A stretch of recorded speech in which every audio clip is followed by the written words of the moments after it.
আমি আসলে অবাক হয়ে গেছি এই ঘটনাতে, জুলাইয়ের ঘটনায়, যে যুব সমাজকে ধ্বংস করার জন্য তারা 20 বছর ঢেলে দিছে, ওই যুব সমাজই তাদেরকে পিটাই বের করছে। আল্লাহ পাকের কি পরিকল্পনা! আপনাদেরকে ধ্বংস করার জন্য 20 বছর ধরে তারা সিলেবাস কারিকুলাম করছে। আপনাদেরকে শরৎচন্দ্র পড়াইছে, বঙ্কিমচন্দ্র পড়াইছে, হুমায়ুন আহমেদ পড়াইছে, হুমায়ুন আজাদ পড়াইছে, হ্যাঁ শেক্সপিয়ার পড়াইছে, আর কত কি পড়াইছে। কোরআন পড়তে দেয় নাই, নামাজের স্বাধীনতা দেয় নাই, পর্দার স্বাধীনতা দেয় নাই।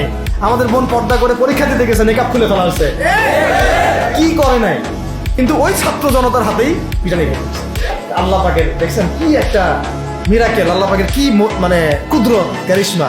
ঠিক কিরকম হয়েছে জানেন? ঘটনা হয়েছে এরকম যে ফেরাউনের ঘরেই মুসা আলাইহিস সালামকে আল্লাহ পাক বড় করছে। মাশাআল্লাহ। তো আপনাদেরকে ধ্বংস করার জন্যই কিন্তু এই পলিসিগুলো অ্যাপ্লাই করা হয়েছে।